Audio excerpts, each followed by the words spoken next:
Good morning. My name is Leon DeJournett. I am the founder and chief medical officer of Ideal Medical Technologies. I appreciate the invite from Advisory 5 to give me the opportunity to speak to you this morning. Ideal, by way of background, I've been an ICU doctor for the last 35 years, and during the course of that 35 years, I've been taking care of a lot of patients with type 1 diabetes, specifically glucose control. So I have a wealth of knowledge with regards to ICU glucose control. Ideal Medical Technologies is a clinical stage medical device company developing a closed-loop glucose control system for use in the ICU and non-ICU hospital setting. The current method of glucose control is a very manual process whereby the nurse manually checks the blood glucose level at the bedside, manually enters this value into the insulin dosing software platform, and then manually adjusts the intravenous infusion rate of insulin in the ICU setting, or manually administers subcutaneous insulin in the non-ICU setting. This open-loop method is neither safe nor effective.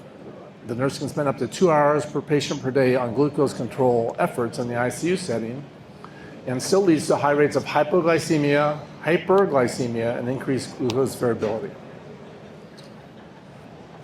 To highlight the problem, with the current method, the glucose versus time graph looks like that orange line. You have marked swings in the glucose level, changing from hypoglycemia to hyperglycemia with marked variability. With our fusion system, which is the name of our closed-loop system, you'll have the dark line there. We have a minimization of hypoglycemia, hyperglycemia, and glucose variability.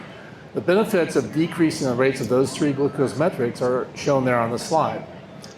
I'd also like to point out that CMS, beginning in 2026, is going to mandate that hospitals report their hypoglycemia and hyperglycemia metrics. And the underperforming hospitals will be at risk of losing up to 1% of their CMS reimbursement. And given that the CMS reimbursement is $300 billion per year, hospitals stand to lose up to $3 billion per year if they can't meet these metrics. Oops. Our solution is the fusion system, which you see pictured here.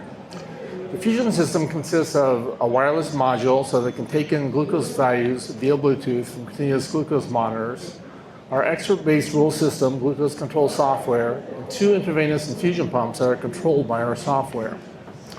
The insulin pump will infuse insulin in order to decrease elevated glucose levels, and when needed, the dextrose pump will infuse dextrose to prevent hypoglycemia.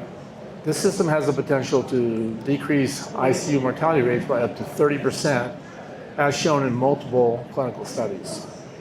Not with our device, but just in general glucose control studies. The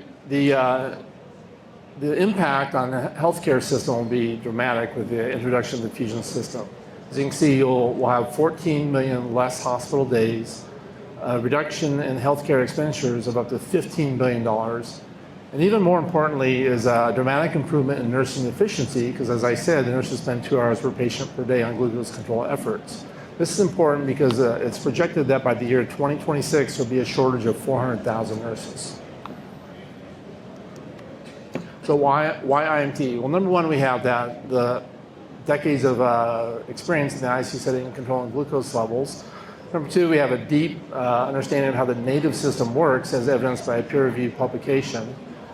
And number three, we use a different glucose control method. We use an expert-based rule system, which is different than our competitors. We use either proportional integral derivative, PID, or MPC, model predictive control. As of 2024, the FDA has not approved any closed-loop systems for use in the hospital setting. The FDA has actually designated our system as a breakthrough medical device, given that it will be fulfilling an unmet clinical need. And one of the advantages of breakthrough medical device status is it allows quicker coverage by CMS through their TCET pathway. So within 6 months of marketing approval by the FDA, we can achieve reimbursement from CMS, or the hospitals can. Currently, inpatient glucose control is a blue ocean, so we'll have first mover advantage when we introduce our system. And we also intend to expand this platform in the future. So we won't be stuck with just glucose control. We intend to control other physiologic parameters such as blood pressure, which will make our system a indispensable system for the clinicians at the bedside.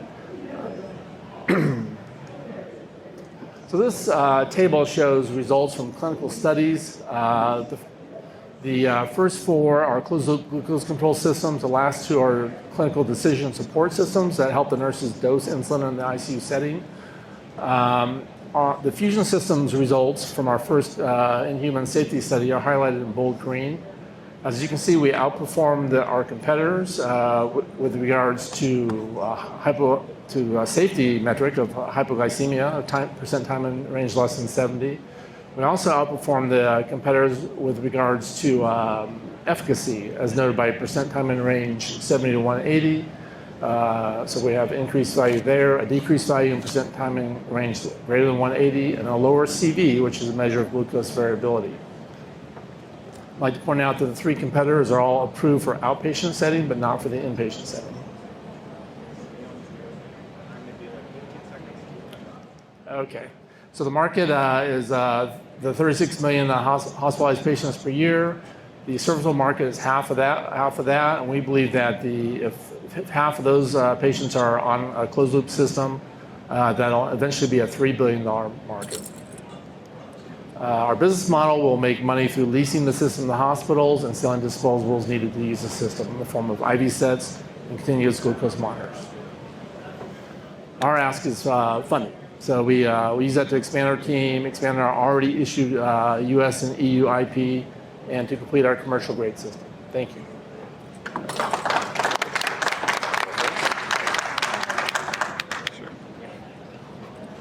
I think you did a great job. I think the slides were very, very beautiful and laid out. I would throw slide numbers in there. That's my always pet peeve on that one. I would probably put I think you did an amazing job explaining the problem in the beginning, better than the other two so far. Just really helping me understand what the problem is that you're going to solve quickly. And I love the impact slide. You really are going to hit that impact well. I think the picture you showed us of the product, though, looked just like a 3D generated one, and it feels like you're already in the market in some fashion or another. So I'd want to see some more visuals of the product a little bit, maybe a video. And I didn't quite know what stage you're kind of at till the end, because you ran out of time for the funding and the team slide and those kinds of things. So. And then, again, the slides were beautiful all the way up until you got to why IMT. And I think those 5 or 6 bullet points should have each been one slide. You spend 10 seconds on each slide to go through them with a visual. And the human can read faster than you can speak it. So give me that visual and talk to each of those quickly to help summarize those points. But overall, good job. Thank you. Yeah, I agree. I thought it was a great job. Interesting technology. For me, I thought you spent a little bit too much time in the front side explaining what was happening and some of the pain that the clinicians are experiencing. I thought that could be condensed, but when you got to the meat of your product and its advantages, that caught me. I would have liked to have had that moment a little bit sooner in your timelines. Really interesting technology. Again, I heard you had your first in human trial, which is great. I didn't get your current regulatory status or a path, what's your commercialization path and timeline. Really interesting technology. Love the presentation. Thank you. And I'm going to echo my esteemed colleagues here. Great job on the presentation and lining it up so that we understood what it was that you were presenting and where your value lies. I guess what I would add to what they've said is regarding the competition. I mean, these are some large competitors. Does it make sense to go it on your own or to have a strategic relationship somehow with them, and at what point? So, you didn't have time to get into what type of investors you're looking for, but it seems like, the competitors that are directly in line with your technology would be having resources and things to support if that was a direction. but Right. I don't know your We're considering all options. So yes, yeah. Their technology is not easily transferable to the hospital setting. So, but have been working with Dexcom for a number of years. So that's another potential source of support. So one of my clients is my diabetes tutor, and so I'd be interested to talk to you about that. But the point is, I guess, could this be used in an at-home setting as well? No, we just use the intravenous route, so it's only for hospitals. Okay. Yeah. And then just the note on the time thing, right? The reason we have 5 or 6 minutes is because as the investors, we've probably seen, if we were investors on Shark Tank or whatever, we've probably seen a million of these. We've already heard it. We've already pre-vetted you a little bit to get to this. So we want you to just come in and hit the summary, get us all up on the same page so that we can ask our questions to make sure it's a good fit for the money we want to put in. So it is important to be conscious of the time that you have so that you can get the nuance out of the way and let us ask the questions to help find out if it's a good fit, if it's something we would want to invest in. So just some feedback. All right. Thank you. Appreciate that. Any other questions? Okay.